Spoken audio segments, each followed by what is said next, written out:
Durante décadas el Pucará de Tilcara fue considerado una fortaleza, de allí su denominación como Pucará. Pero este sitio arqueológico más bien se trata de un asentamiento emplazado en altura.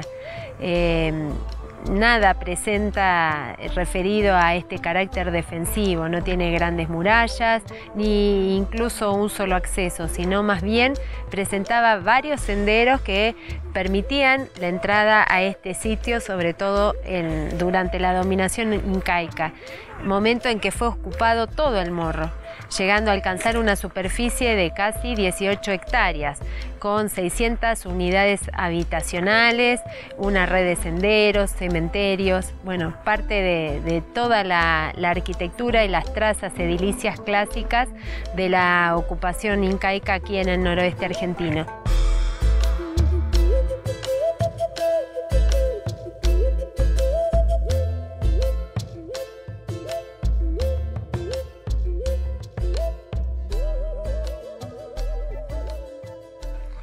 Y bueno, nuestra tarea consiste en acercarle a la gente que visita el Pucará información técnica, hecha un relato, cada guía elabora su guión personal y su impronta, sus particularidades, pero todo esto basado en talleres, cursos que hemos realizado con arqueólogos de la UBA, y la gente al recibir esta información se va muy sorprendida.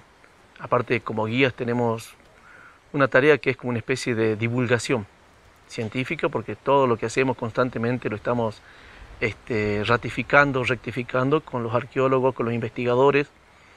Y este espacio, bueno, como todo museo tiene, o no como todos, como algunos museos, tiene muchísimas funciones. La preservación, la divulgación, la investigación. Y en este caso nosotros estamos en la parte de la divulgación y la protección, porque al recorrerlo cotidianamente, junto con el equipo de trabajo, le vamos informando sobre cambios, sobre modificaciones que produce la gente al transitar este sitio, ¿no? Se producen erosiones y bueno, esto permite que el sitio se mejore, se conserve.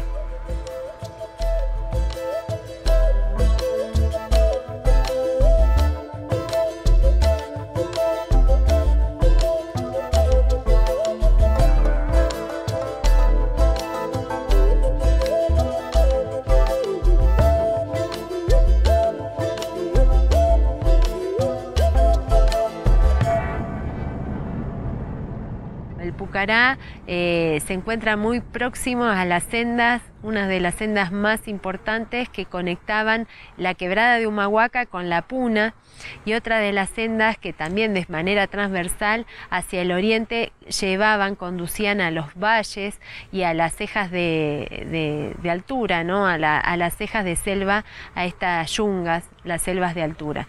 Esta conexión con distintos ambientes permitió que llegaran productos de otras regiones y también permitió que esta complementariedad sirviera para desarrollar producciones artesanales aquí en el Pucará. Tal como dijimos en los talleres, se habían encontrado un montón de rocas para hacer artesanías que provenían de la Puna. También seguramente se traía sal otro tipo de rocas más duras para confeccionar, por ejemplo, palas que eran utilizadas en la agricultura, y desde la selva son innumerables los elementos, los recursos que se aprovechaban desde allí. Es decir, que la conexión y la ubicación estratégica del Pucará en el sector central de la quebrada de Humahuaca también pudo servir para hacer circular, para este flujo de recursos, de bienes, y también para hacer circular a las poblaciones, a los grupos humanos de un lugar al otro.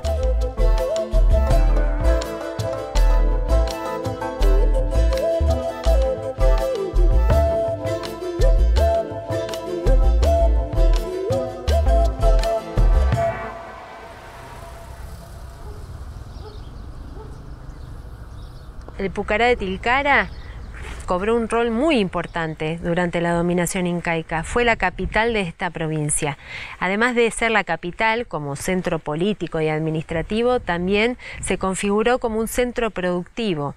En este poblado hasta el momento hemos detectado más de 55 talleres destinados a la producción de artesanías que tenían un alto valor simbólico. ¿Y por qué sabemos esto? Porque parte de los materiales que se producían acá son similares a los que se han encontrado en el Cusco, en Valle Sagrado.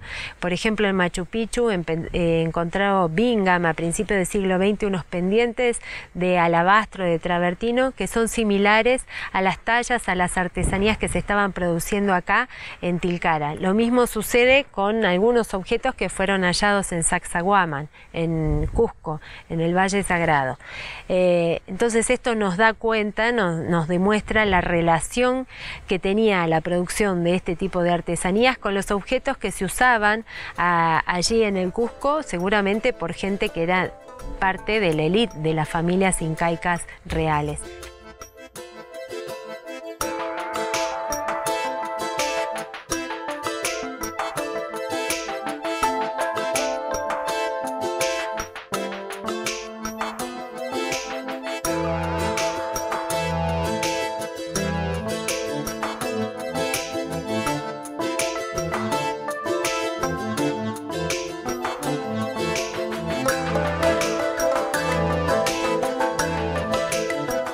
En puntos estratégicos, nodales dentro del sitio, articulados por distintos senderos, tenía espacios ceremoniales. En este centro ceremonial, además de oficiar distintos rituales vinculados a la fertilidad, el culto a los ancestros y el culto al sol, pudimos encontrar objetos que vinculan estas tradiciones, estas prácticas ceremoniales o rituales con la adoración a las huacas.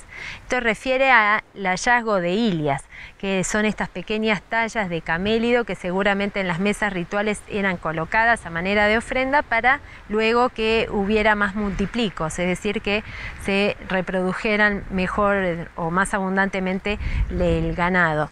Estas ilias a veces también eran ofrendadas a los cerros. Es posible que este centro ceremonial además estuviera conectado con otros centros regionales, centros ceremoniales regionales, por ejemplo las huacas. A partir de estudios arqueoastronómicos que nosotros desarrollamos desde este espacio, el cual quizá funcionó como un centro, un observatorio, pudimos distinguir que el 21 de junio, momento donde se produce el solsticio de invierno, que anuncia la llegada del invierno, y siendo una de las festividades más importantes dentro del calendario incaico, el Inti Raymi, el sol se eleva por el Cerro Negro.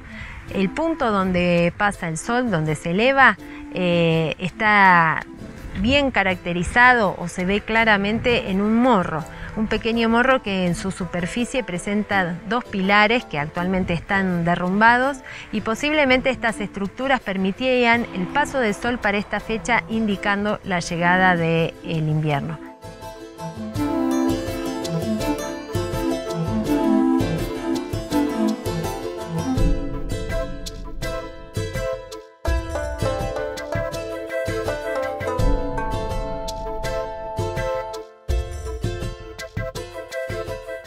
Las prácticas funerarias en el Pucará de Tilcara fueron bien diversas.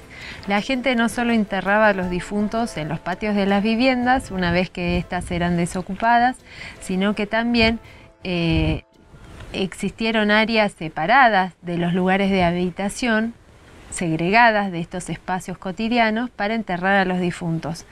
El Pucará en este aspecto es único en la quebrada. Solo junto a otro Pucará, el Pucará de Volcán, es uno de los 2 sitios que presenta cementerios, es decir, tumbas en espacios segregados de los lugares de habitación.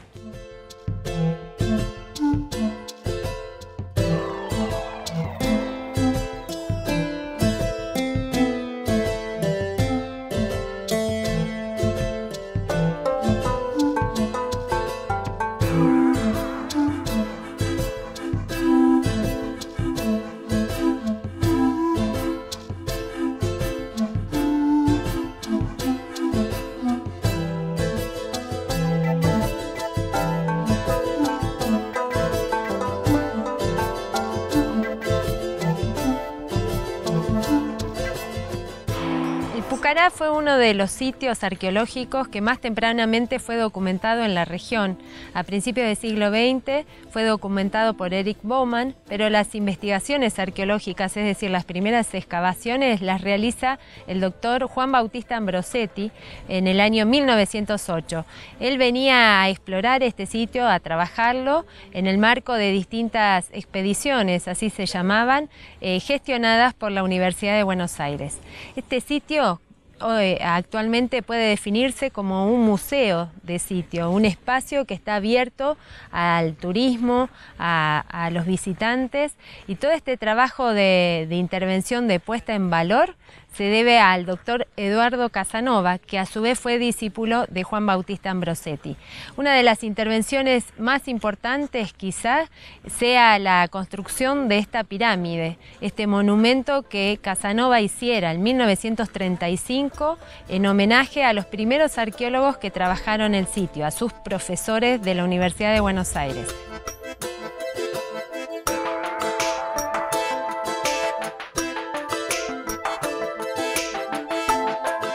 Por eso es que hay una multiplicidad de miradas, múltiples direcciones para interpretar el sitio. Pero aquí para nosotros, recordemos, más allá de que hoy tiene el trabajo y la mirada moderna, es parte de un espacio que constituyó nuestra identidad. Aquí precisamente antes de que se abra como espacio de investigación o de conservación, esto fue transitado periódicamente por todos los vecinos. Antiguamente hay un camino que va por el costado del sitio, que fue un camino vecinal para ir a los molinos de Maimará, para transitar incluso los primeros vehículos que llegaron acá, llegaron por estos lugares acá, ¿sí? Y entonces esta identidad se fue construyendo y tomando diferentes miradas a lo largo del tiempo. Hoy en día la arqueología del noroeste argentino, al igual que la arqueología del norte de Chile, se ha vuelto paradigmática en el sentido que provee muchísima información a partir de los resultados de nuestras investigaciones, que están muy bien referenciadas, para poder construir cómo eran las características y estas formas de organización del imperio en los territorios de frontera. Es decir, que lo que está aportando la arqueología argentina hoy en día sirve muchísimo para poder entender el imperio incaico. De allí que sea necesario continuar con estas investigaciones, no solamente en el Pucará de Tilcara, sino en otros sitios de la región que también estuvieron bajo la dominación del Inca. Y también para poder profundizar cómo eran las características de los pobladores que habitaban estos sitios previo a la llegada del Inca. Es decir, ¿por qué el Inca optó por dominar y reorganizar esta gente?